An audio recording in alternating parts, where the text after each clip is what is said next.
안녕하세요. 복수냐담 채널에 와주셔서 감사합니다. 구독과 좋아요 누르시고 복 받아 가셔요. 어디서 듣고 계신지 댓글 남겨주시면 따뜻한 마음으로 그곳을 향해 인사 올리겠습니다. 그럼 이야기 시작합니다.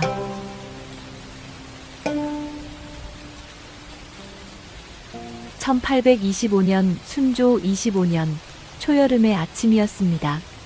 기와지붕 위로 하얀 비단이 드리워지고 마당 가득 붉은 비단이 흔들렸어요. 윤화의 혼례날이었죠. 대청마루에는 친족들이 서열에 따라 자리를 잡았습니다. 바깥채에선 풍물패가 쇳소리를 울렸고 안채에서는 여인네들이 윤화의 혼례복을 매만지고 있었어요. 윤화는 어머니의 유품인 은비녀를 천천히 들어 올렸습니다. 비녀 속에 새겨진 작은 글씨가 손끝에 느껴졌죠. 칼은 지키는 데 쓰라. 돌아가신 어머니가 남긴 혈서였습니다. 윤화는 그 말의 뜻을 아직 온전히 헤아리지 못했지만 오늘만큼은 이 비녀가 자신을 지켜줄 거라 믿었어요. 은빛이 햇살에 반짝이며 머리에 꽂혔습니다. 혼주인 김용근은 사랑채에서 목소리를 높이고 있었습니다. 상인 친척들이 둘러앉은 가운데 그는 자신의 재산 목록을 하나하나 읊어댔어요.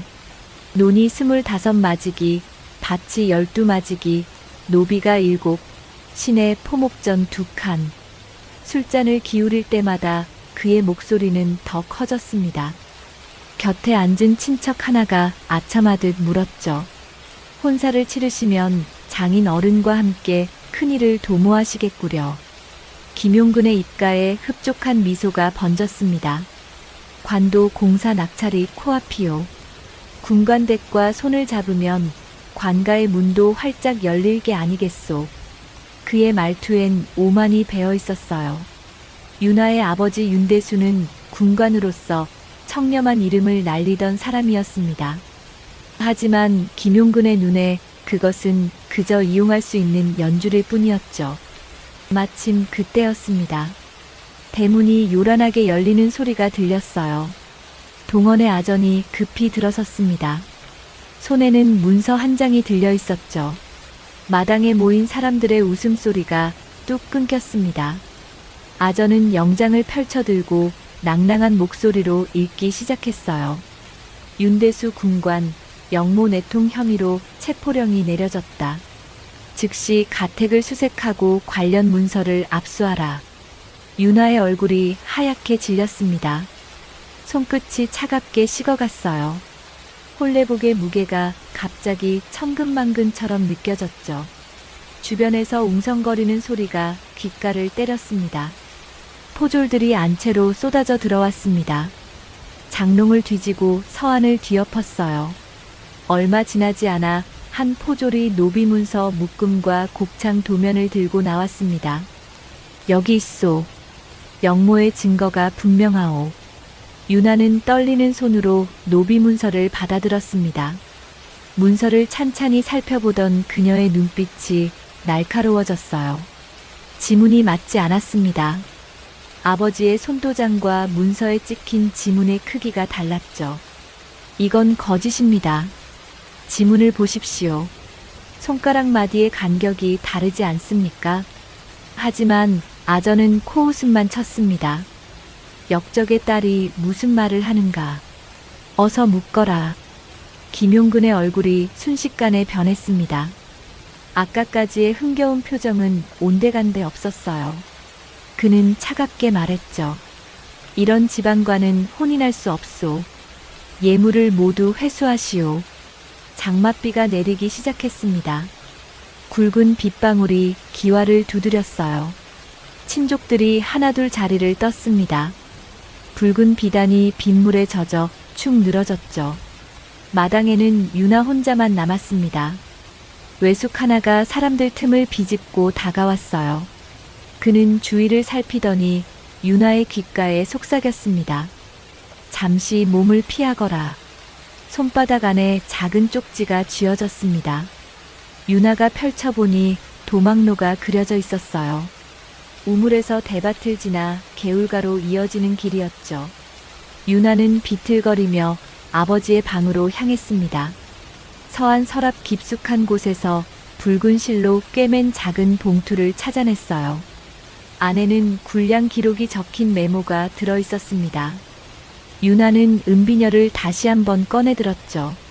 비녀 속 혈서가 촛불 아래서 희미하게 빛났습니다. 증거는 글자에 있다.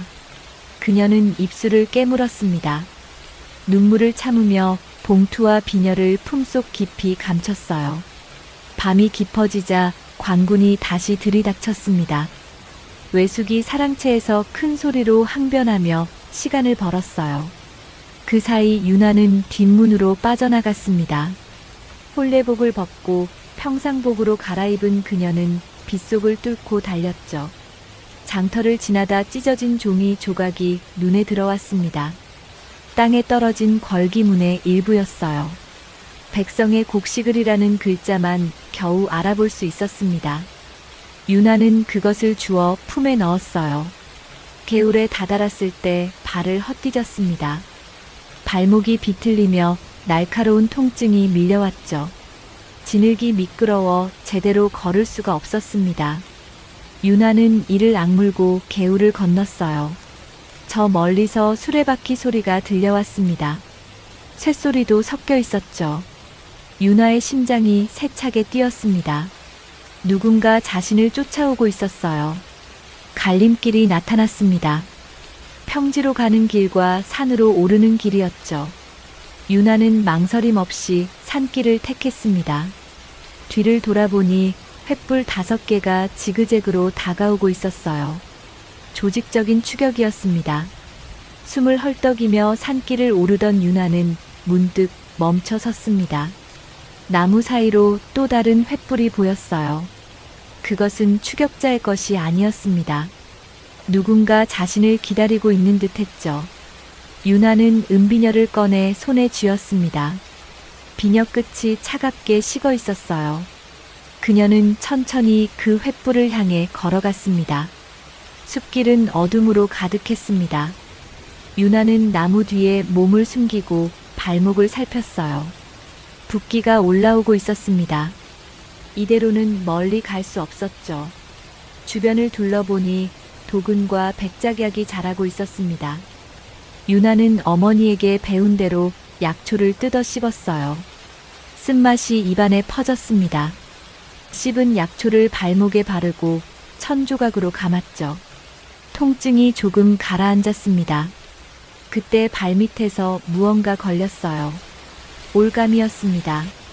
유나는 재빨리 은비녀를 꺼내 끈을 잘라내려 했어요. 비녀 끝이 끈을 긁었지만 쉽게 끊어지지 않았습니다. 움직이지 마라. 낮고 단단한 목소리가 등 뒤에서 들려왔습니다. 유나는 숨을 멈췄어요. 천천히 고개를 돌리자 5명의 사내가 그녀를 에워싸고 있었습니다. 모두 칼을 차고 있었죠. 그중 한 명이 앞으로 나섰습니다. 키가 훤칠하고 눈빛이 날카로웠어요. 그가 바로 백호였습니다. 그는 유나를 위아래로 훑어보더니 입을 열었죠. 이 밤에 산길을 헤매는 까닭이 무엇이냐? 유나는 재빨리 머리를 굴렸습니다. 군관의 딸이라는 신분을 밝히면 위험할 거였어요. 그녀는 떨리는 목소리로 대답했습니다.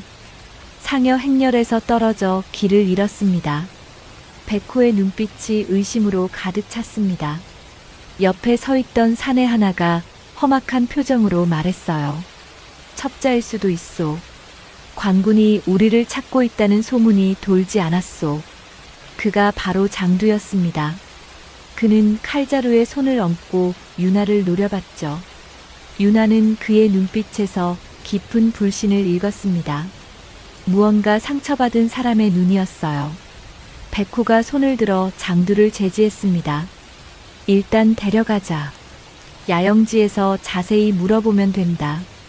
일행은 유나를 이끌고 숲 깊숙이 들어갔습니다. 걸으면서 유나는 주변을 살폈어요. 땅에 달걀 껍질이 뿌려져 있었습니다. 누군가 밟으면 소리가 나도록 만든 경계선이었죠. 참호처럼 파인 흔적도 보였습니다. 이들은 단순한 도적이 아니었어요. 야영지에 도착하자 모닥불이 타오르고 있었습니다. 10명 남짓한 사내들이 불가에 둘러앉아 있었어요. 유나가 끌려오자 모두 고개를 들었습니다. 백호가 유나를 불빛 앞에 세웠습니다. 그는 천천히 입을 열었어요. 내가 누구이며 어디서 왔는지 똑똑히 밝혀라. 유나는 침을 삼켰습니다. 목이 바짝 말라 있었어요. 하지만 목소리만큼은 또렷하게 유지했습니다. 상여 행렬을 따라가던 과부입니다. 길을 잃었을 뿐입니다. 장두가 비웃듯 말했습니다. 과부치고는 손이 곱소. 양반집 규수 아니요? 유나는 재빨리 손을 등 뒤로 감췄어요. 장두의 말이 맞았습니다. 그녀의 손은 일을 해본 적 없는 손이었죠. 백호가 유나의 허리춤을 가리켰습니다. 그 비녀는 무엇이냐? 범상한 물건이 아닌 듯하다. 유나는 은비녀를 꺼내 들었습니다. 불빛에 비녀가 은은하게 빛났어요. 백호는 비녀를 유심히 들여다봤습니다. 칼처럼 생겼구나. 유나가 조용히 대답했습니다. 칼은 지키는 데 쓰는 도구입니다. 이 비녀도 그런 뜻으로 어머니께서 물려주신 것입니다. 백호의 눈빛이 미묘하게 변했습니다. 그는 한동안 유나를 바라보다 천천히 고개를 끄덕였어요. 바로 그때 한 사내가 급히 달려왔습니다. 그는 숨을 헐떡이며 말했죠. 종다리가 쓰러졌소. 상처가 골마 열이 오르고 있소. 백호의 얼굴이 굳어졌습니다. 그는 유나를 돌아봤어요. 의원 흉내라도 낼 수 있느냐? 유나는 망설이지 않고 고개를 끄덕였습니다. 백호는 그녀를 천막 안으로 안내했어요. 종다리라 불린 사내가 누워 있었습니다. 얼굴이 벌겋게 달아올라 있었어요. 유나는 그의 상처를 살폈습니다. 화농이 심했죠. 제때 처치하지 않으면 위험했습니다. 끓인 물과 깨끗한 천, 그리고 꿀이 필요합니다. 유나의 목소리에는 주저함이 없었어요. 백호가 손짓하자 사내들이 재빨리 물건을 가져왔습니다. 유나는 끓인 물로 상처를 씻어냈습니다. 고름을 짜내고 꿀을 발랐어요. 깨끗한 천으로 단단히 감았습니다. 그러고는 나무 조각으로 부목을 댔죠. 물을 자주 먹이고 땀을 닦아주십시오. 내일 새벽이면 열이 내릴 것입니다. 장두가 비아냥거렸습니다. 그저 잘 보여 목숨 부지하려는 수작 아니요. 유나가 그를 똑바로 쳐다봤습니다. 내일 새벽 달빛이 지날 때 침자국이 옅어지면 살 길입니다. 제 말이 거짓이면 제가 책임지겠습니다. 밤이 깊어갔습니다. 유나는 천막 밖에 앉아 종달을 지켰어요. 2~3시간마다 물을 먹이고 땀을 닦아냈습니다. 백호는 멀찍이 서서 그 모습을 지켜봤죠. 새벽이 밝아올 무렵이었습니다. 종달의 숨소리가 고르게 변했어요. 열이 내리고 있었습니다. 백호가 종달의 이마에 손을 대보고는 유나를 돌아봤습니다. 내 말이 맞았구나. 유나는 지친 얼굴로 고개를 끄덕였습니다. 백호는 잠시 생각하더니 입을 열었어요. 당분간 이곳에 머물러도 좋다. 대신 거짓말이 드러나면 내 칼 아래로 오라. 조건부 신뢰였습니다. 하지만 유나에게는 그것만으로도 충분했어요. 그녀는 고개를 숙였습니다. 해가 떠올랐습니다. 유나는 산채를 둘러봤어요. 물길이 제대로 정비되지 않아 고여 있었습니다.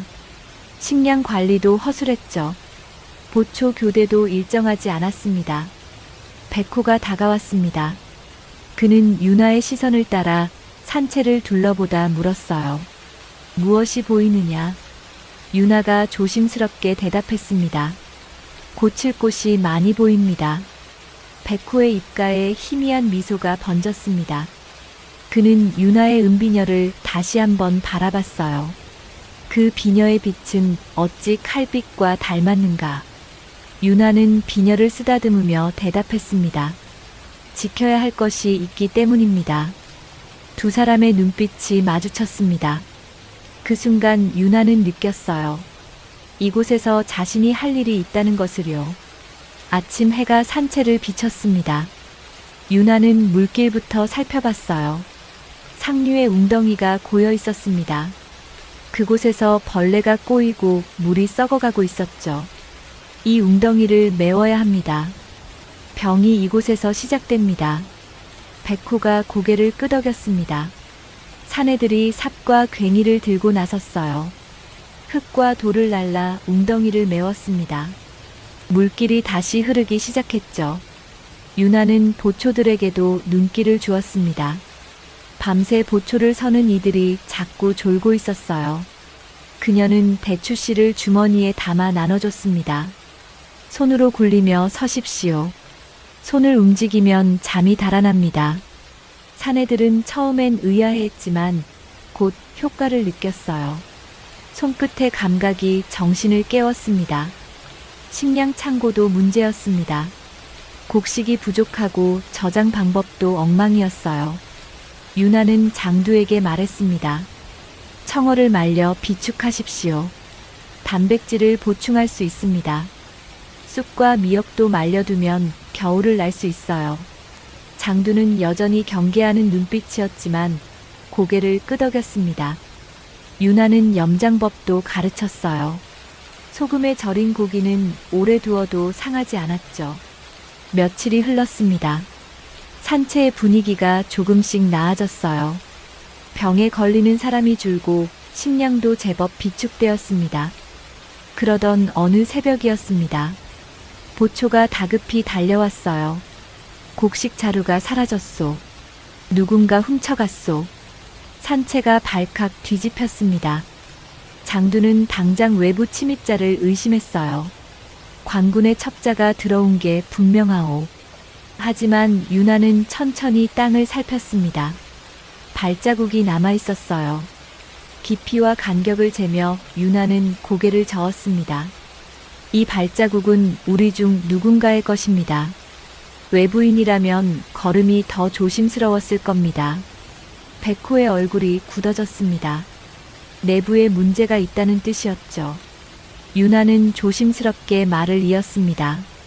하지만 다그치지 마십시오. 이유가 있을 겁니다. 장두가 벌떡 일어섰습니다. 도둑을 두둔하는 게요. 유나가 장두를 똑바로 바라봤습니다. 장두 나리도 아시지 않습니까? 사람이 도둑이 되는 데는 이유가 있다는 것을요. 장두의 얼굴이 일그러졌습니다. 그의 과거가 떠올랐던 거예요. 아버지가 미국 상인과 다투다 빚더미에 올랐던 일, 가족이 인질로 잡혔던 일. 그는 입술을 깨물고 자리에 앉았습니다. 며칠 뒤 종달이 완전히 회복했습니다. 사내들은 감사의 표시로 소금과 마른 고기를 유나에게 건넸어요.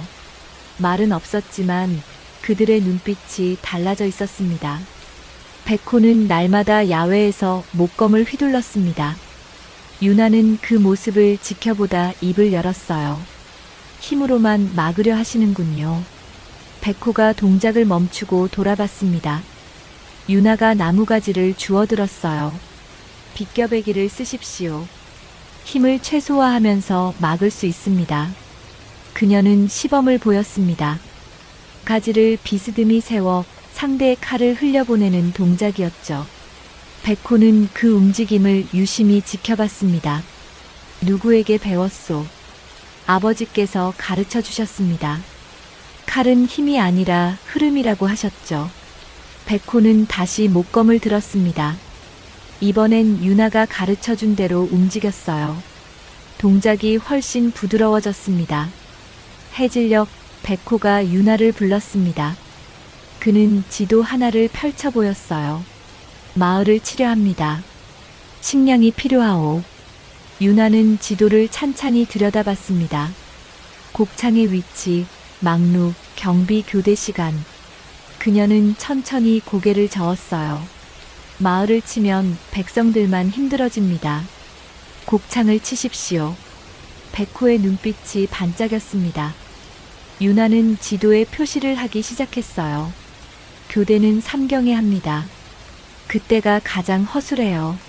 망루의 시야는 여기까지입니다. 측후풍은 이쪽에서 불어옵니다. 백호는 유나의 손끝을 따라 지도를 살폈습니다. 그녀의 계획은 치밀했어요. 하지만 명분이 필요합니다. 유나가 단호하게 말했습니다. 백성 창고가 비면 도둑을 만들고 탐관오리 창고가 차면 의적을 만듭니다. 우리는 빼앗는 게 아니라 되돌려주는 겁니다. 백호는 한동안 말이 없었습니다. 그러다 천천히 고개를 끄덕였어요. 구휼소와 연계하겠소. 환수한 곡식을 배분하고 장부의 기록을 남기겠소. 유나의 얼굴에 희미한 미소가 번졌습니다. 이것이 진짜 의로움이었어요. 그저 빼앗는 것이 아니라 돌려주는 것. 밤이 깊어지자 모닥불 옆에 둘러앉았습니다. 유나는 은비녀를 천천히 빼냈어요. 불빛에 비녀가 은은하게 빛났습니다. 이 안에 혈서가 있습니다. 백호가 눈을 가늘게 떴습니다. 유나는 비녀를 기울여 작은 글씨를 보였어요. 칼은 지키는 데 쓰라. 어머니께서 남기신 말씀입니다. 백호는 혈서를 한참 들여다봤습니다. 그는 자신의 칼을 빼내 불빛에 비쳤어요. 내 칼도 같은 뜻을 품고 있소. 두 사람의 시선이 마주쳤습니다. 불꽃이 타닥타닥 소리를 냈어요. 유나는 비녀를 다시 머리에 꽂으며 말했습니다. 그렇다면 함께 지킵시다. 지켜야 할 사람들을요. 백호가 고개를 끄덕였습니다. 그날 밤 산채에는 새로운 결의가 자라나고 있었어요. 칼이 아닌 비녀로, 빼앗음이 아닌 되돌려줌으로 싸우겠다는 결의였습니다. 종달이 장작을 더 얹으며 말했습니다. 내일부터 준비하겠소. 다른 사내들도 하나둘 고개를 끄덕였어요. 장두는 여전히 복잡한 표정이었지만 침묵을 지켰습니다. 유나는 그의 마음속 상처가 아직 아물지 않았음을 알았어요. 하지만 시간이 필요할 뿐이었습니다. 언젠가 장두도 이 길이 옳다는 것을 깨달을 거였죠. 유나는 그렇게 믿었습니다. 장터에서 돌아온 정분이 급히 산채를 찾아왔습니다. 포목전을 운영하는 그는 시장의 소문에 밝았어요. 곡창에 문제가 있소. 예조판서 최응식의 조카사위 김용근이 곡세를 중간에서 빼돌리고 있소. 백호의 눈빛이 날카로워졌습니다. 유나는 가슴이 철렁 내려앉았어요. 김용근. 자신과 혼인하려던 바로 그 사람이었죠. 얼마나 빼돌렸소. 정분이 손가락을 꼽았습니다. 석 달치는 좋게 될 겁니다. 백성들은 굶주리는데 그 곡식은 다 어디로 갔는지 모르겠소. 유나는 주먹을 꽉 쥐었습니다. 아버지가 억울한 누명을 쓴 것도 자신이 이곳으로 쫓겨온 것도 모두 저들의 탐욕 때문이었어요. 정찰부터 시작하겠습니다. 유나의 목소리는 차분했지만 단단했습니다. 백호가 고개를 끄덕였어요. 며칠 동안 정찰이 이어졌습니다. 망루의 교대 시간, 개울의 수심, 성문 빗장의 구조.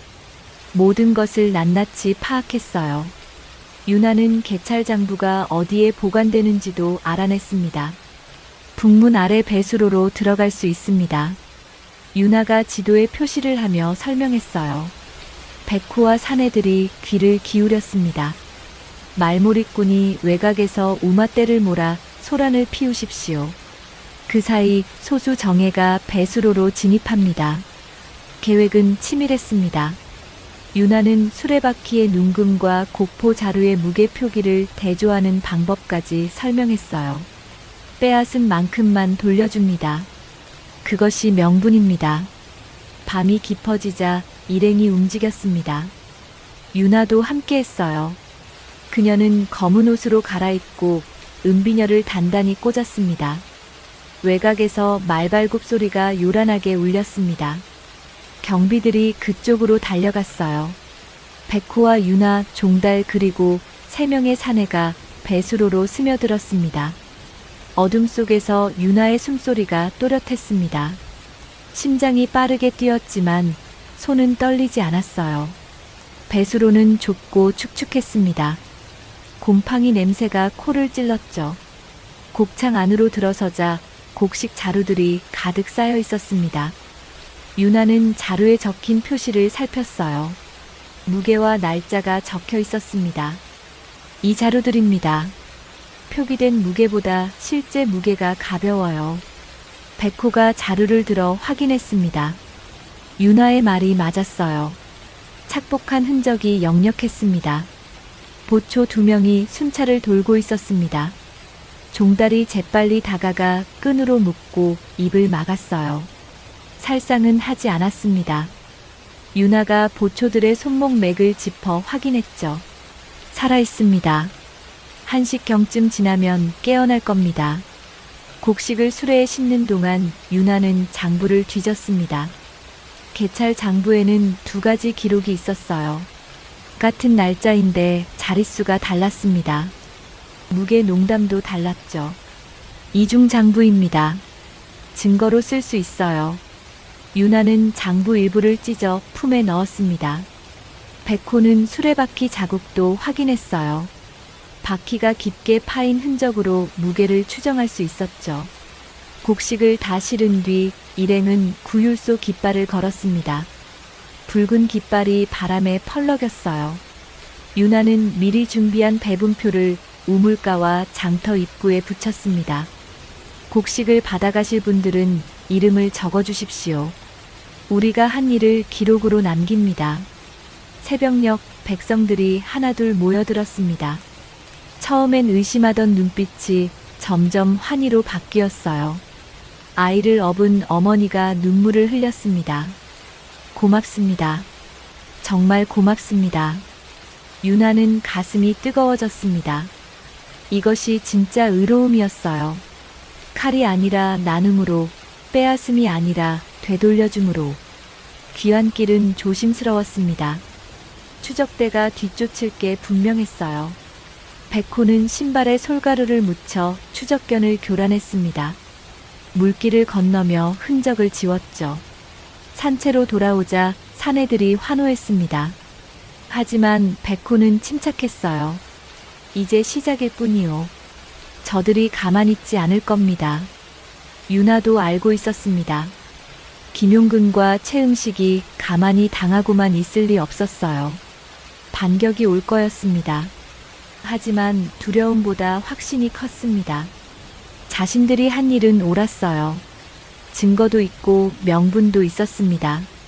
저녁 무렵 백호가 유나를 불렀습니다. 모닥불 옆에 마주 앉았어요. 오늘은 칼이 아니라 비녀가 이겼소.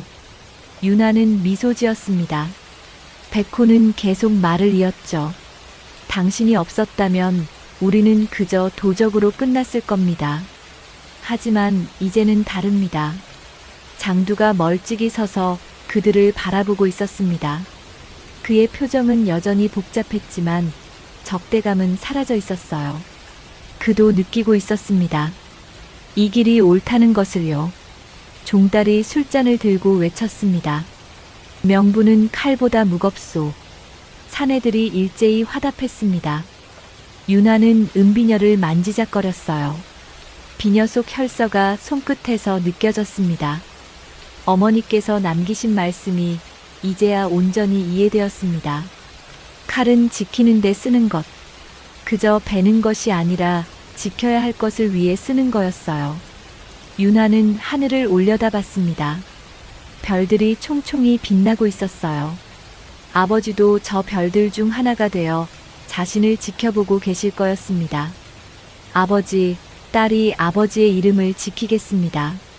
작은 속삭임이 밤바람에 실려갔습니다.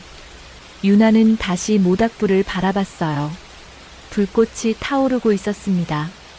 마치 새로운 시작을 알리는 것처럼요. 김용근의 사랑채는 난리가 났습니다. 곡창이 털렸다는 소식에 그는 상을 뒤엎으며 고함을 질렀어요. 쥐를 잡으려면 쥐구멍을 막아야 한다. 당장 내 통자를 찾아내라. 친척들과 아전들이 모여 앉아 대책을 논의했습니다. 김용근의 얼굴은 분노로 벌겋게 달아올라 있었어요. 산채의 놈들이 어찌 곡창의 구조를 그리 소상히 알았겠소. 분명 내부에 첩자가 있소. 최응식은 침착하게 붓을 들었습니다. 예조 판서의 자리에 오른 그는 교활했어요. 그는 천천히 종이에 글씨를 써내려갔습니다. 사면장을 만들겠소. 거짓으로. 김용근이 눈을 가늘게 떴습니다. 최응식은 계속 말을 이었죠. 윤대수의 억울함을 풀어주겠다는 미끼를 던지는 겁니다. 그 딸년이 분명 나타날 거요. 붓끝이 종이 위를 미끄러졌습니다. 초서와 해설을 교묘하게 섞어 진짜처럼 꾸몄어요. 옥새도 농담을 조절해 찍어냈습니다. 하지만 완벽하진 않았죠. 며칠 뒤 낯선 사내가 산채 근처를 배회했습니다. 장두가 그를 붙잡았어요. 사내는 떨리는 손으로 무언가를 꺼냈습니다. 오래된 초상화였습니다. 장두의 얼굴이 하얗게 질렸어요. 그의 가족이었습니다. 어린 시절 인질로 잡혀갔던 동생의 모습이 그대로 그려져 있었죠. 가족을 보고 싶지 않소. 사내의 목소리는 차갑고 낮았습니다. 장두는 손이 떨렸어요. 가슴속 깊이 묻어두었던 두려움이 되살아났습니다. 무엇을 원하오? 흑산을 산 밖으로 유인하시오. 그것만 하면 가족을 돌려주겠소. 장두는 입술을 깨물었습니다. 손에 든 초상화가 무겁게 느껴졌어요. 그는 고개를 떨구고 말없이 돌아섰습니다. 그날 밤 산채에 새로운 소식이 전해졌습니다. 유배지에서 윤대수의 억울함을 규명하기 위한 사면장이 발표된다는 거였어요. 윤아의 눈빛이 흔들렸습니다. 아버지, 그 한 글자가 가슴을 쳤죠. 백호가 조심스럽게 물었습니다. 믿을 만한 소식이요. 윤아는 사면장 사본을 받아들었습니다. 촛불을 켜고 글씨를 찬찬히 살폈어요. 초서와 해서가 섞여 있었습니다. 문서결이 맞지 않았죠. 이건 거짓입니다. 윤아의 목소리는 단호했습니다. 하지만 손끝은 미세하게 떨리고 있었어요. 아버지에 대한 그리움이 판단을 흐릴 뻔했습니다. 장두가 끼어들었습니다. 너무 예민한 게 아니오. 공문이라면 믿어야 하지 않겠소. 윤아는 장두를 똑바로 쳐다봤습니다. 그의 눈빛이 평소와 달랐어요. 무언가 숨기고 있었습니다. 붓끝의 무게가 다릅니다. 이건 급히 쓴 글씨예요. 진짜 공문은 이렇게 쓰지 않습니다. 긴장이 산채를 감쌌습니다. 사내들 사이에서 의심이 싹트기 시작했어요. 서로를 의심하는 눈빛들이 오갔습니다. 백호가 손을 들어 모두를 제지했습니다. 맹세의 의식을 하겠소. 그는 칼을 뽑아 땅에 박았습니다. 사내들이 하나씩 둘러섰어요. 백호가 먼저 입을 열었습니다. 나 백호는 이 칼 앞에서 맹세하오. 이 무리를 배신하지 않겠소. 종달이 그 뒤를 이었습니다. 나 종달도 맹세하오. 목숨이 다하는 날까지 의를 저버리지 않겠소. 한 명씩 맹세가 이어졌습니다. 차례가 장두에게 왔어요. 그는 한참을 망설이다 입을 다물었습니다. 침묵이 흘렀죠. 윤아는 그의 얼굴을 지켜봤습니다. 고통스러운 표정이었어요. 무언가 짓누르는 것이 있었습니다. 괜찮습니다. 말하고 싶지 않으면 말하지 않아도 됩니다. 윤아의 목소리는 부드러웠습니다. 장두는 고개를 돌렸어요. 어둠 속으로 걸어갔습니다. 백호가 결정을 내렸습니다. 사면장은 함정이요. 하지만 확인은 해야 하오. 소수만 시내로 가겠소. 윤아가 고개를 끄덕였습니다. 백호와 함께 가기로 했어요. 종달과 3명의 사내도 동행했습니다. 산채의 방어력이 약해졌죠. 그날 밤 이상한 일이 벌어졌습니다. 산채 주변에 말발굽 흔적이 새로 생겼어요. 보초가 졸았던 시각이었습니다. 횃불재도 평소와 달랐죠. 고급 송진을 쓴 흔적이었어요. 남아있던 사내 하나가 흔적을 발견하고 급히 달려갔습니다. 광군이 접근하고 있소. 하지만 이미 늦었습니다. 백호와 윤아는 시내로 떠난 뒤였어요. 산채에는 절반도 안 되는 인원만 남아 있었습니다. 장두는 혼자 바위에 앉아 있었습니다. 손에는 여전히 그 초상화가 들려 있었어요. 그는 하늘을 올려다봤습니다. 별이 총총히 빛나고 있었죠. 나는 무엇을 지켜야 하는가? 작은 중얼거림이 바람에 흩어졌습니다. 그는 초상화를 품에 넣고 천천히 일어섰어요. 결정을 내려야 할 시간이 다가오고 있었습니다. 시내 외곽에서는 백호와 윤아 일행이 공터에 도착했습니다. 약속한 장소였어요. 사방이 고요했습니다. 너무 고요했죠. 윤아는 불길한 예감이 들었습니다. 사면장 전달이라면 관아에서 하는 게 정상이었어요. 이렇게 외진 곳에서 만날 이유가 없었습니다. 돌아가야 합니다. 윤아가 다급히 말했습니다. 하지만 그 순간 사방에서 횃불이 일제히 켜졌어요. 복병이었습니다. 백호가 칼을 뽑아들었습니다. 윤아는 은비녀를 꺼내 쥐었어요. 포위망이 점점 좁혀지고 있었습니다. 멀리서 말발굽 소리가 들려왔습니다. 누군가 다가오고 있었어요. 달빛 아래 그림자가 길게 드리웠습니다. 함정이었습니다. 처음부터 끝까지 계획된 덫이었죠. 윤아는 이를 악물었습니다. 산채도 위험할 거였어요. 모두 흩어지십시오. 살아남아야 합니다. 백호의 명령이 떨어졌습니다. 하지만 포위망은 이미 완성되어 있었어요. 도망칠 틈이 보이지 않았습니다. 칼날이 달빛에 번쩍였습니다. 백호가 앞장서서 포위망을 뚫으려 했어요. 관군의 창이 사방에서 쏟아졌습니다. 좌측 산비탈로 가시오. 장두의 목소리가 어둠 속에서 들려왔습니다. 그가 언제 따라왔는지 모를 일이었어요. 백호는 망설임 없이 그 길을 택했습니다. 하지만 그 길은 함정이었습니다. 자갈 사면이었어요. 발을 디딜 때마다 돌이 미끄러졌습니다. 윤아가 외쳤죠. 멈추십시오. 이 길은 위험합니다. 너무 늦었습니다. 백호가 추격대의 창을 막다가 발을 헛디뎠어요. 몸이 협곡 아래로 굴러떨어졌습니다. 윤아는 비명을 삼켰습니다. 백호. 그녀는 밧줄을 찾으려 했지만 포위망이 더 좁혀졌어요. 종달이 그녀의 팔을 잡아 끌었습니다. 지금은 살아야 합니다. 살아야 구할 수 있소. 윤아는 이를 악물고 뒤를 돌아봤습니다. 협곡 아래는 깊은 어둠뿐이었어요. 백호의 모습은 보이지 않았습니다. 가슴이 찢어지는 것 같았죠. 일행은 뿔뿔이 흩어졌습니다.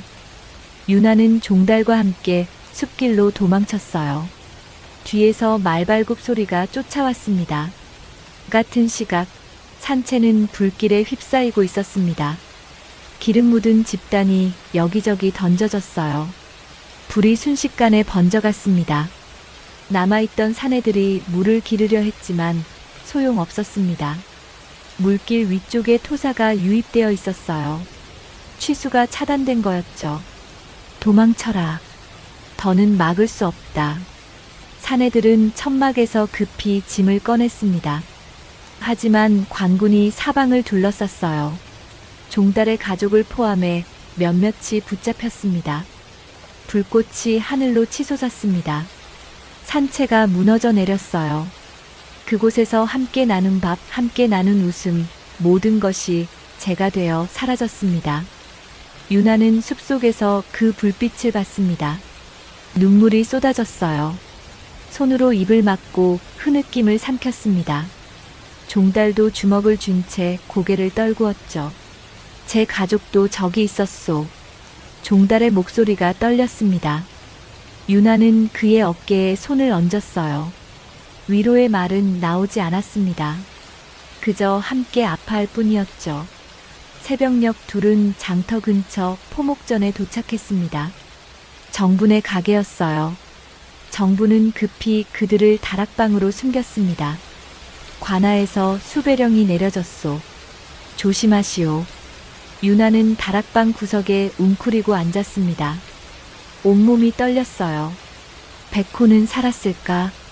산채의 사내들은 무사할까? 생각이 꼬리를 물고 이어졌습니다.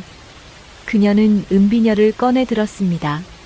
불빛에 비녀 한쪽이 그을려 있었어요. 산채에서 도망칠 때 불꽃이 튄 거였습니다. 유나의 얼굴 한쪽에도 화상 자국이 남아 있었죠. 정분이 찬물에 적신 천을 가져왔습니다. 상처를 치료하시오. 유나는 천을 받아 얼굴에 댔습니다.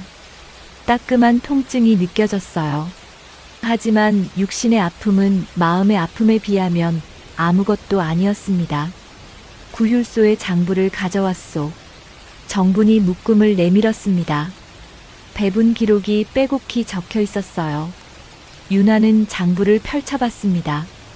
백성들의 이름 받아간 곡식의 양, 날인까지 모두 정확했죠. 이것이 우리가 한 일의 증거입니다. 유나의 목소리에 다짐이 담겼습니다. 정분이 고개를 끄덕였어요. 장터에서 움직임이 있소. 백성들이 들고 일어날 기운이 보이요. 유나는 창밖을 내다봤습니다. 장터에 사람들이 모여들고 있었어요. 구휼을 받았던 이들이었습니다. 그들의 손에는 배분표가 들려 있었죠. 우리가 뿌린 씨앗이 싹을 틔우고 있습니다. 유나는 다시 장부를 들여다봤습니다. 노비 문서의 필체를 대조해야 했어요. 아버지의 억울함을 풀 증거가 필요했습니다. 서당 훈장을 찾아야 합니다. 붓끝의 무게와 회계 시작을 분석해 줄 분이 필요해요. 정부는 알겠다며 밖으로 나갔습니다. 유나는 혼자 남아 노비 문서를 꺼냈어요. 홀레날 포졸이 내민 바로 그 문서였습니다. 붓끝의 굵기가 일정하지 않았습니다. 몰골의 방향도 어긋나 있었어요. 수필의 마무리도 아버지의 것과 달랐습니다. 분명한 위조였죠. 유나는 촛불을 켜고 한 글자 한 획을 따라 그렸습니다. 아버지의 필체를 기억해냈어요. 비교표를 만들기 시작했습니다. 밤새 작업이 이어졌습니다. 종달은 보초를 섰어요. 유나는 눈이 빠지도록 문서를 들여다봤습니다. 새벽이 밝아올 무렵 서당 훈장이 찾아왔습니다. 나이든 선비였어요. 그는 유나가 만든 비교표를 찬찬히 살폈습니다. 이건 분명 다른 사람의 손입니다. 붓을 잡는 각도부터 다르오. 유나의 눈빛이 빛났습니다. 증거가 확보되는 순간이었어요. 이것을 문서로 남겨주실 수 있습니까?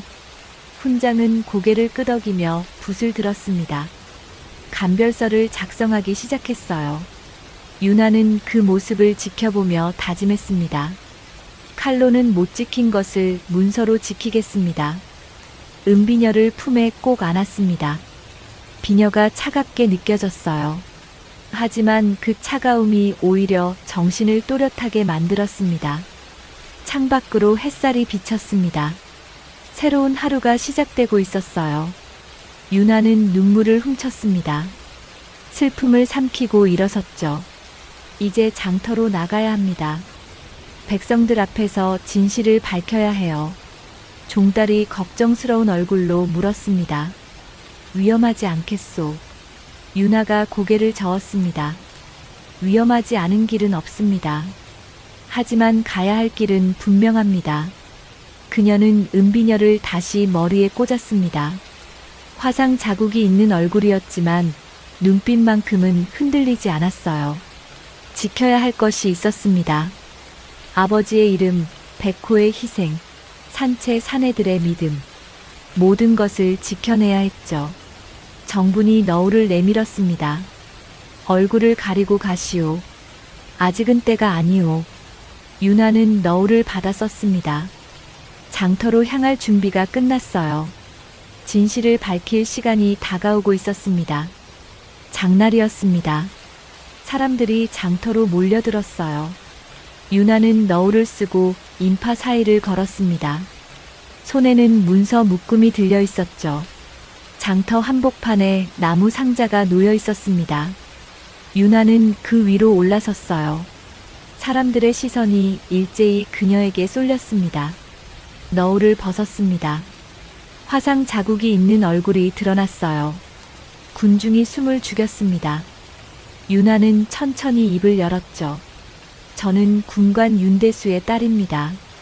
오늘 이 자리에서 진실을 밝히고자 합니다.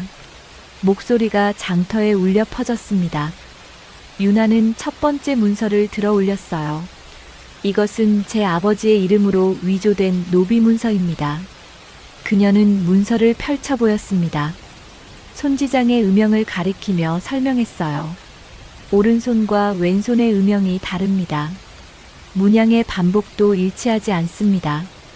이것은 누군가 급히 만든 거짓 문서입니다. 사람들이 웅성거렸습니다. 유나는 두 번째 증거를 꺼냈어요. 이것은 곡창의 장부입니다. 같은 날짜에 서로 다른 자릿수가 기재되어 있습니다. 그녀는 무게 농담을 비교하며 보였습니다. 글씨를 쓴 시각이 다르다는 증거였죠. 건조 시간이 다릅니다. 이것은 이중 장부입니다. 탐관오리가 곡세를 빼돌린 증거입니다. 군중 사이에서 분노가 일어났습니다. 유나는 세 번째 증거를 들었어요. 수레바퀴의 흔적입니다. 종이에 그려진 도면을 펼쳤습니다. 바퀴 자국의 깊이와 곡포의 무게를 대조한 표였어요. 바퀴 흔적이 깊을수록 실은 무게가 무겁습니다. 하지만 장부에 기록된 무게는 훨씬 가볍습니다. 어디로 사라진 겁니까? 사람들의 얼굴이 굳어졌습니다. 구유를 받았던 어머니들이 앞으로 나섰어요. 그들의 손에는 배분표가 들려 있었습니다. 우리가 받은 곡식의 기록입니다. 우리 스스로 서명했습니다. 한 과부가 목소리를 높였습니다. 다른 이들도 배분표를 들어 올렸어요. 수십 장의 종이가 햇빛에 흔들렸습니다. 유나는 그들을 바라보며 말했습니다. 이것이 우리가 한 일입니다. 빼앗은 게 아니라 되돌려준 겁니다. 바로 그때 군사들이 나타났습니다. 장두가 그들을 이끌고 있었어요. 유나는 그를 똑바로 쳐다봤습니다. 장두의 얼굴은 괴로움으로 일그러져 있었습니다. 그는 칼을 빼들었지만 손이 떨렸어요. 체포하라는 명이 내려졌소. 유나는 고개를 저었습니다. 그녀는 장두에게 다가갔어요. 가족이 인질로 잡혀 계신가요? 장두의 눈빛이 흔들렸습니다. 유나는 부드럽게 말을 이었죠. 가족을 억류하는 건 칼보다 깊은 사슬입니다. 당신을 탓하지 않습니다. 장두는 칼을 내렸습니다. 그의 눈에서 눈물이 흘러내렸어요. 나는 무엇을 지켜야 했는가? 그의 목소리가 떨렸습니다. 유나가 대답했어요. 지금이라도 옳은 것을 지키십시오. 군중이 하나둘 유나 주위로 모여들었습니다. 횃불을 든 사람, 쟁기를 든 사람, 쇠스랑을 든 사람. 무기가 아닌 농기구였지만 그들의 의지는 단단했어요. 쌀은 누구의 것입니까? 한 장정이 외쳤습니다. 다른 이들이 화답했어요. 백성의 것이요. 목소리가 점점 커졌습니다. 군사들이 뒤로 물러섰어요. 장두는 칼을 집어넣고 군중 앞에 무릎을 꿇었습니다. 용서하십시오. 제가 잘못했습니다. 그는 자신의 배신 경위를 털어놓았어요. 가족이 인질로 잡힌 이야기, 협박을 받은 이야기, 모든 것을 고백했습니다. 군중의 분노가 방향을 바꿨습니다. 장두가 아니라 최응식과 김용근을 향했어요. 정분이 포목더미에서 또 다른 장부를 꺼냈습니다. 이것이 장부의 짝본입니다. 그는 군중 앞에서 질문을 던졌어요. 이 날짜에 곡식이 몇 섬 들어왔습니까? 장부를 본 상인이 대답했습니다. 20섬이라 적혀 있소. 정분이 다른 장부를 펼쳤어요.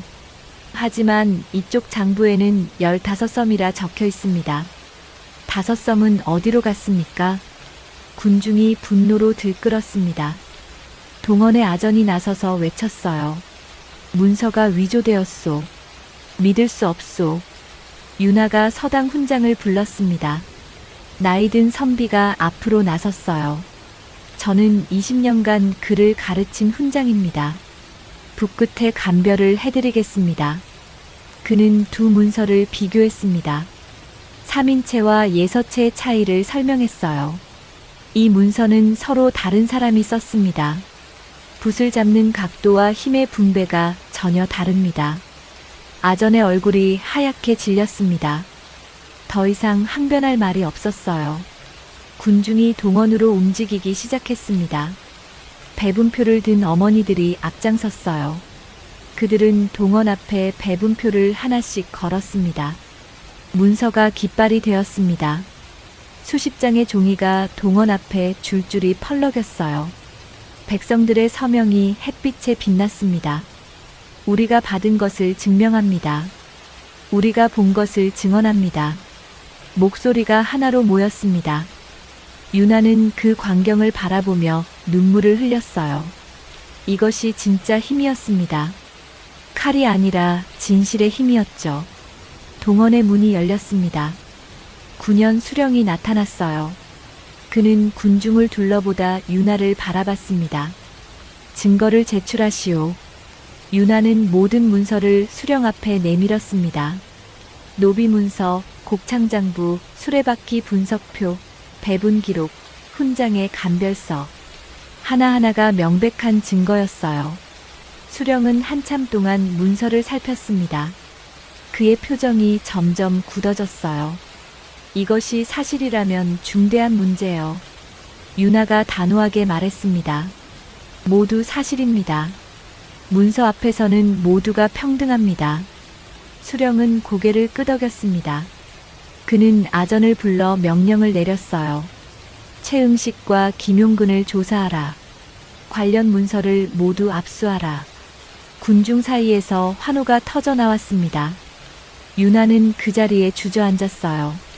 긴장이 풀리자 온몸의 힘이 빠져나갔습니다. 정분이 다가와 그녀를 부축했습니다. 해냈소. 해내셨소.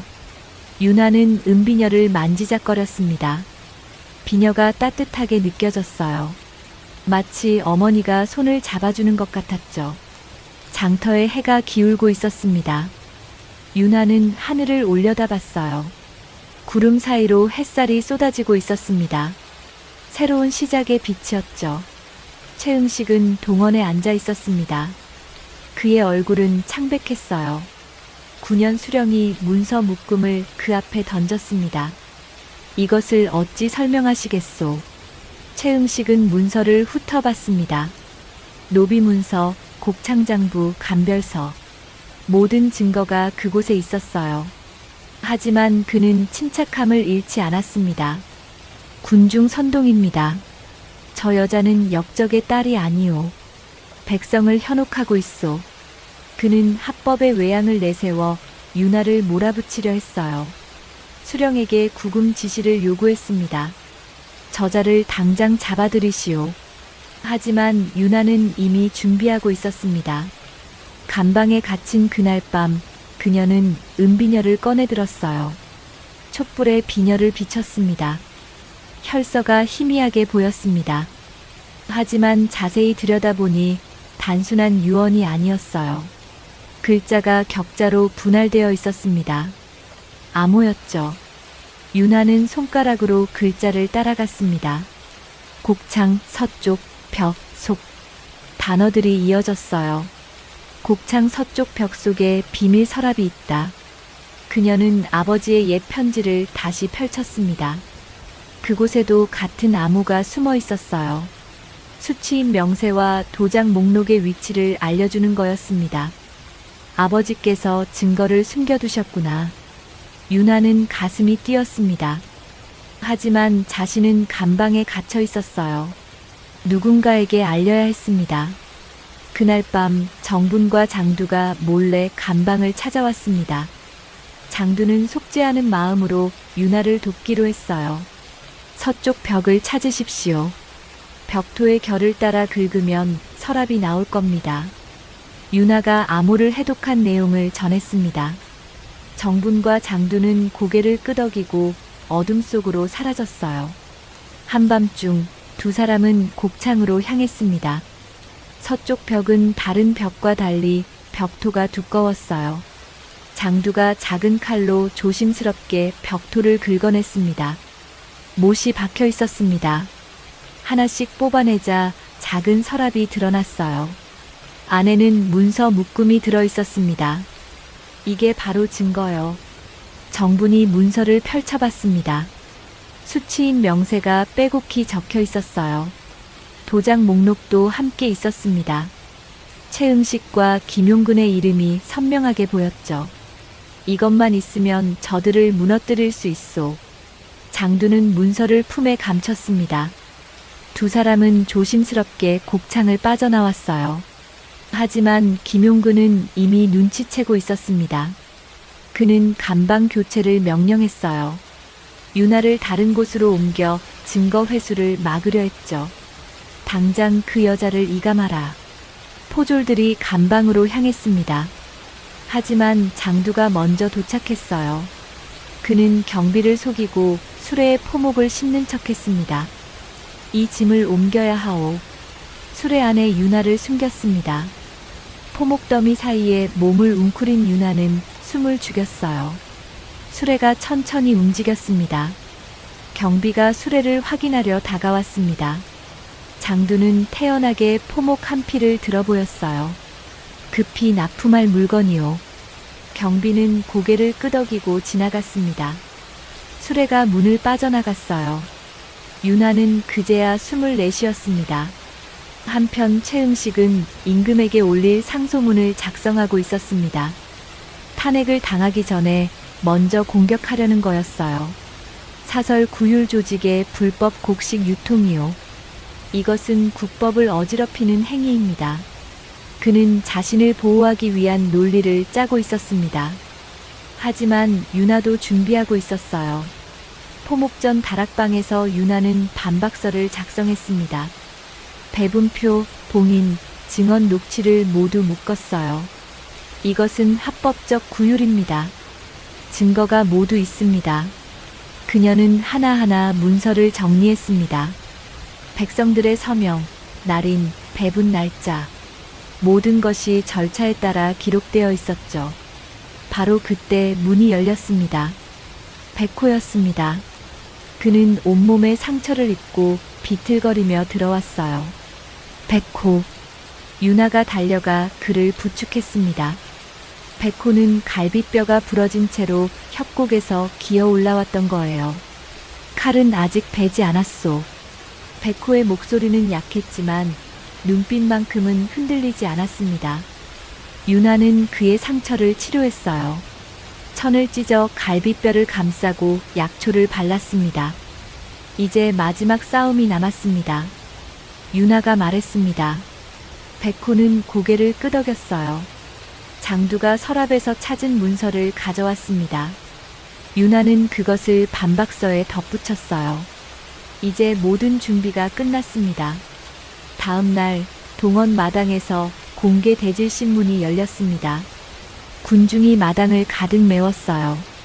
서당 훈장, 포목상 정분, 구율소 원장이 증인으로 섰습니다. 유나가 먼저 증거를 제시했습니다. 이것이 수치인 명세입니다. 최응식과 김용근의 도장이 찍혀 있습니다. 최응식의 얼굴이 굳어졌습니다. 그는 문서를 보려 했지만 수령이 가로막았어요. 증인의 증언을 먼저 듣겠소. 서당 훈장이 앞으로 나섰습니다. 저는 필체를 감별한 사람입니다. 노비 문서는 위조되었습니다. 정분이 이어서 증언했습니다. 저는 곡창 장부의 짝본을 보관한 사람입니다. 이중 장부가 분명합니다. 구율소 원장도 증언했어요. 저는 배분을 감독한 사람입니다. 모든 절차가 합법적이었습니다. 증거, 증언, 문서. 세 가지가 삼각을 이루며 최응식의 논리를 무너뜨렸습니다. 그는 더 이상 변명할 말이 없었어요. 9년 수령이 판결을 내렸습니다. 최응식과 김용근에 대한 조사를 명하오. 관련 문서를 모두 압수하고 가택을 수색하라. 군중 사이에서 환호가 터졌습니다. 윤하는 은비녀를 만지작거렸어요. 어머니의 혈서, 아버지의 암호, 모든 것이 이 순간을 위한 거였습니다. 백호가 윤하의 곁에 섰습니다. 그는 상처 입은 몸을 이끌고 왔지만 표정은 평온했어요. 이제 지켜냈소. 윤하가 고개를 끄덕였습니다. 해가 서쪽으로 기울고 있었어요. 긴 싸움이 끝나가고 있었습니다. 최응식은 마지막 발악을 했습니다. 그는 한밤중에 도망을 시도했어요. 김용근에게 급히 전령을 보냈습니다. 모든 장부를 태워라. 증거를 없애야 한다. 김용근은 광분했습니다. 장부 짝본이 이미 밖으로 나간 걸 알고 있었어요. 하지만 최응식의 명령은 절대적이었죠. 그는 떨리는 손으로 장부에 불을 붙이려 했습니다. 바로 그때 백호가 나타났습니다. 상단 호위대를 이끌고 왔어요. 그들은 시내 골목에 봉쇄선을 구축했습니다. 말을 틀어막아라. 사내들이 수레를 전복시켜 길을 막았습니다. 김용근은 갈 곳을 잃었어요. 그는 칼을 뽑아들고 사방을 둘러봤습니다. 동원 뜰에서는 윤하가 미네를 열었습니다. 백성들이 둘러앉아 있었어요. 그녀는 천천히 입을 열었습니다. 문서 앞에서는 모두가 평등합니다. 오늘 이 자리에서 판결을 요구합니다. 군중이 일제히 고개를 끄덕였습니다. 윤하는 모든 증거를 다시 한번 펼쳐 보였어요. 수치인 명세, 이중장부, 위조된 노비문서, 혈서, 암호 해독문, 벽 속 서랍에서 나온 도장 목록. 이 모든 것이 최응식과 김용근의 죄를 증명합니다. 최응식이 마지막으로 반박을 시도했습니다. 무고죄로 역고소하겠소. 이것은 모두 조작된 증거요. 하지만 윤하는 혈서, 암호 해독문을 들어 올렸어요. 아버지가 남긴 마지막 증거였습니다. 이것은 제 아버지께서 목숨을 걸고 남기신 것입니다. 조작이 아닙니다. 서당 훈장이 암호 해독 과정을 설명했습니다. 격자 분할, 숨겨진 글자, 벽 속 서랍의 위치, 모든 것이 일치했어요. 9년 수령이 일어섰습니다. 그는 더 이상 망설이지 않았어요. 중앙에 보고하겠소. 최응식과 김용근을 직무정지 처분하고 문서를 압수하며 가택을 수색하라. 아전들이 움직였습니다. 최응식의 집으로 향했어요. 김용근의 사랑채도 뒤집혔습니다. 숨겨둔 장부와 금은이 쏟아져 나왔죠. 군중 사이로 종달의 가족이 나타났습니다. 그들은 풀려난 거였어요. 종달이 달려가 가족을 껴안았습니다. 살아있구나. 살아있어. 눈물이 쏟아졌습니다. 장두의 가족도 함께 풀려났어요. 어린 동생이 장두에게 달려왔습니다. 형님. 장두는 무릎을 꿇고 동생을 안았습니다. 그의 어깨가 떨렸어요. 윤하는 그 광경을 바라보며 미소 지었습니다. 이것이 진짜 승리였어요. 복수가 아니라 회복이었죠. 김용근이 칼을 들고 윤하에게 달려들었습니다. 미친 듯이 외쳤어요. 내가 모든 것을 망쳤다. 백호가 재빨리 앞을 막아섰습니다. 칼이 부딪혔어요. 하지만 백호는 비껴치기를 써서 김용근의 칼을 튕겨냈습니다. 칼이 땅에 떨어졌습니다. 백호는 김용근의 손목만 베어 제압했어요. 살상하지 않았습니다. 규율을 지킨 거였죠. 칼은 지키는데 쓰는 것이요. 백호의 목소리는 차분했습니다. 김용근은 무릎을 꿇었어요. 포졸들이 그를 결박했습니다. 동원 지붕에 붉은 깃발이 올라갔습니다. 구휼소의 깃발이었어요. 장터에는 배분표가 다시 붙었습니다. 끝까지 문서와 절차를 강조하는 거였죠. 9년 수령이 임시조치 문서를 작성했습니다. 도장을 찍고 날인했어요. 김용근은 구금하고 최응식은 상경 압송한다. 공식적인 처분이 내려졌습니다.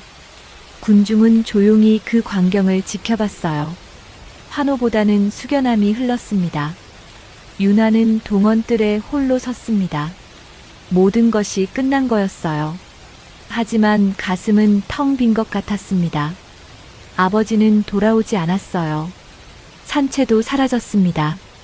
백호가 다가왔습니다. 그는 윤하의 곁에 섰어요. 후회하십니까? 윤하가 고개를 저었습니다. 후회는 없습니다. 다만 아픕니다. 백호는 말없이 고개를 끄덕였습니다. 두 사람은 한동안 침묵 속에 서 있었어요. 해가 지고 있었습니다. 하늘이 붉게 물들었어요. 윤하는 은비녀를 만지작거렸습니다. 비녀가 석양에 반짝였죠. 이제 무엇을 해야 할까요? 윤하가 작게 중얼거렸습니다. 백호가 대답했어요. 지켜야 할 사람들이 아직 많이 남아있소. 윤하는 고개를 들었습니다. 장터에 백성들이 모여 있었어요. 구유를 받았던 어머니들, 아이들을 업은 과부들, 밭을 일구는 장정들. 그들이 윤하를 바라보고 있었습니다. 한 아이가 달려왔습니다. 그는 윤하에게 들꽃 한 송이를 건넸어요. 고맙습니다. 작은 목소리였지만 진심이 담겨 있었습니다. 윤하는 꽃을 받아들었어요. 눈물이 흘러내렸습니다. 정분이 다가와 말했습니다. 서당을 세우려 하오. 아이들에게 글을 가르칠 겁니다. 윤하의 눈빛이 빛났습니다. 그녀는 고개를 끄덕였어요. 저도 돕겠습니다. 장부 읽기와 문서 결을 가르쳐야 합니다. 장두가 손을 들었습니다. 저도 함께 하겠소. 제가 겪은 일을 아이들이 겪지 않도록 하겠소. 종달도 나섰어요. 순번대를 만들겠소. 밤에 백성을 지키는 무리를 조직하겠소. 하나둘 사람들이 모여들었습니다. 새로운 시작이 열리고 있었어요. 윤하는 동원뜰을 돌아봤습니다. 붉은 깃발이 바람에 펄럭이고 있었어요. 배분표가 줄줄이 걸려 있었습니다. 이것이 진짜 승리였습니다. 칼이 아니라 문서로, 복수가 아니라 회복으로, 빼앗음이 아니라 되돌려줌으로 이룬 승리였죠. 백호가 칼을 집에 넣으며 말했습니다. 이제 칼을 내려놓을 때가 왔소. 윤하도 은비녀를 바라봤습니다. 비녀는 여전히 그녀의 머리에 꽂혀 있었어요. 하지만 이제 그 의미가 달라졌습니다. 싸우는 칼이 아니라 지키는 약속이었죠. 달이 떠올랐습니다. 달빛이 동원뜰을 은은하게 비쳤어요. 윤하는 하늘을 올려다봤습니다. 별들이 총총히 빛나고 있었죠. 아버지, 지켜냈습니다. 아버지의 이름을 지켰어요. 작은 속삭임이 밤하늘로 흩어졌습니다. 윤하는 눈을 감았어요. 가슴 속 무거운 짐이 조금씩 내려놓아지는 것 같았습니다. 내일은 새로운 날이 올 거였어요. 서당을 세우고 아이들을 가르치고 순번대를 만들고 백성을 지키는 날. 칼이 아니라 비녀로, 문서로, 약속으로 지켜나갈 날들이었습니다. 석 달이 흘렀습니다. 상경 조사 결과가 내려왔어요. 임금의 교지가 9년에 도착했습니다. 최응식 파직, 재산 몰수, 윤대수 무고 판명, 명예 회복. 수령이 교지를 낭독했습니다. 군중이 조용히 들었어요. 윤하는 눈을 감았습니다. 가슴 속 응어리가 풀어지는 것 같았죠. 그날 오후 윤하는 아버지의 무덤을 찾았습니다. 언덕 위에 조촐한 봉분이 있었어요. 그녀는 무릎을 꿇고 앉았습니다.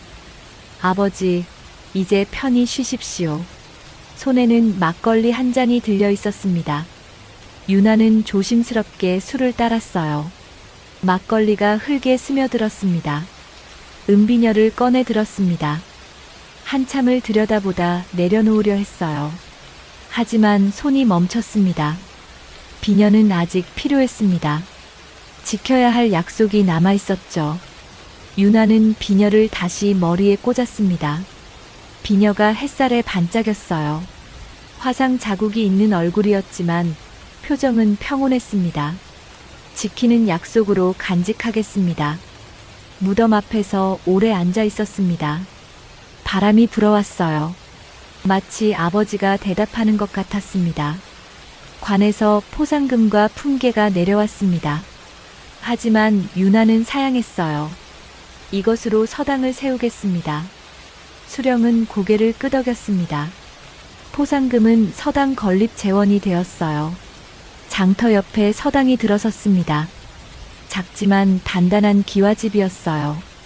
대청마루에는 책상이 놓였습니다. 벽에는 천자문이 걸렸죠. 유나가 첫 수업을 시작했습니다. 아이들이 옹기종기 모여 앉았어요. 오늘은 장부 읽는 법을 가르치겠습니다. 아이들의 눈이 반짝였습니다. 유나는 간단한 장부를 펼쳐 보였어요. 이것이 날짜입니다. 이것이 물건의 이름이고 이것이 무게입니다. 손가락으로 하나하나 짚어가며 설명했습니다. 아이들은 진지하게 들었어요. 문서 결도 배워야 합니다. 글씨를 보면 누가 썼는지 알 수 있어요. 유나는 실제 사례를 들어 가르쳤습니다. 위조 문서를 구별하는 법, 장부의 이중 기재를 찾는 법, 살아가는데 필요한 지식이었죠. 서당 뒤편에서는 백호가 순번대를 조직하고 있었습니다. 상단 호위와 연계한 야간 경비 조직이었어요. 교대는 4시간마다 합니다. 백호가 교대표를 보여주며 설명했습니다. 비상 상황에는 나팔을 불어 알리기로 했어요. 무기 대신 호미와 삽을 들고 다닙니다. 종달이 말했습니다. 백성을 지키는 조직이지 싸우는 조직이 아니었어요. 상징이 중요했습니다. 장두는 인질의 고리를 끊는 의식을 준비했습니다. 장터 한복판에 긴 끈을 걸었어요. 인질로 잡혔던 가족들이 하나씩 나와 끈을 잘랐습니다. 이제 누구도 우리를 억누를 수 없습니다. 장두의 목소리가 울렸습니다. 군중이 박수를 쳤어요. 끈이 바닥에 떨어졌습니다. 자유의 상징이었죠. 정부는 포목전 수익 일부로 구유를 상설화했습니다. 과부와 고아를 위한 곡식 배분이었어요. 장부는 서당에서 공개 열람합니다. 투명성을 제도화한 거였습니다. 누구나 와서 장부를 볼 수 있었어요. 의심이 아니라 신뢰의 기반이었습니다. 어느 날 서당에 한 아이가 찾아왔습니다. 유나의 얼굴에 난 흉터를 보더니 물었어요. 선생님, 그 자국은 칼에 베인 건가요? 유나는 미소 지으며 고개를 저었습니다. 아니란다. 이건 칼자국이 아니라 지킨 자리야. 아이는 고개를 갸우뚱했습니다. 유나가 설명했어요. 사람을 지키다 보면 때로 아프기도 해. 하지만 그 아픔이 우리를 더 강하게 만든단다. 아이는 고개를 끄덕이며 자리로 돌아갔습니다. 유나는 그 뒷모습을 따뜻하게 바라봤어요. 저녁이 되자 아이들이 마당에 모였습니다. 유나가 가르친 문장을 외웠어요. 칼의 무게는 쇠가 아니라 우리가 지켜야 할 사람의 무게입니다. 한 아이씩 돌아가며 외쳤습니다. 목소리가 하나로 모였어요. 마당에 메아리 쳤습니다. 백호가 다가와 유나 곁에 섰습니다. 두 사람은 아이들을 바라봤어요. 이것이 비녀의 약속이요. 백호가 말했습니다. 유나는 고개를 끄덕였어요. 칼을 내려놓고 약속을 지키는 거죠. 해가 지고 있었습니다. 노을이 서당을 물들였어요. 붉은 빛이 따뜻했습니다. 유나는 은비녀를 만지작거렸습니다. 비녀 속 혈서가 손끝에서 느껴졌어요. 어머니의 목소리가 들리는 것 같았습니다. 칼은 지키는 데 쓰라. 이제 그 의미를 온전히 알았습니다. 베는 것이 아니라 지키는 것. 빼앗는 것이 아니라 되돌려주는 것. 복수가 아니라 회복. 그것이 진짜 칼의 쓰임이었어요. 밤이 깊어갔습니다. 서당에 등불이 켜졌어요. 유나는 내일 수업 준비를 했습니다. 장부와 문서를 펼쳐놓고 교환을 작성했죠. 창밖으로 달빛이 쏟아졌습니다. 유나는 잠시 붓을 멈추고 하늘을 올려다봤어요. 별들이 총총히 빛나고 있었습니다. 아버지, 어머니, 그리고 산채에서 함께했던 모든 분들. 제가 약속을 지키겠습니다. 작은 속삭임이었지만 단단한 다짐이었습니다. 유나는 다시 붓을 들었어요. 종이 위에 글씨가 또박또박 새겨졌습니다. 마당에서는 종달이 순번을 서고 있었습니다. 호미를 들고 천천히 걸었어요. 장두는 물동이를 나르며 비상 대비를 했습니다. 정부는 포목전에서 장부를 정리하고 있었습니다. 내일 서당에 가져갈 장부였어요. 투명하게, 공정하게. 그것이 새로운 질서였습니다. 백호는 대청마루에 앉아 목검을 닦았습니다. 더 이상 배는 칼이 아니었어요. 지키는 칼이었습니다. 비녀와 같은 의미를 품은 칼이었죠. 새벽이 밝아왔습니다. 첫 닭이 울었어요. 유나는 창문을 열었습니다. 신선한 바람이 들어왔어요. 서당 마당에 아이들이 모여들기 시작했습니다. 책보를 든 아이, 붓을 든 아이, 옹기종기 모여 웃고 떠들었어요. 유나는 은비녀를 만지작거리며 미소 지었습니다. 이것이 새로운 시작이었어요. 칼이 아니라 비녀로, 문서로, 약속으로 지켜나갈 세상이었습니다. 선생님, 오늘은 무엇을 배워요? 한 아이가 물었습니다. 유나는 책을 펼치며 대답했어요. 오늘은 약속을 지키는 법을 배울 거란다. 아이들의 눈이 반짝였습니다. 새로운 하루가 시작되고 있었어요. 비녀의 약속이 이어지는 하루였습니다.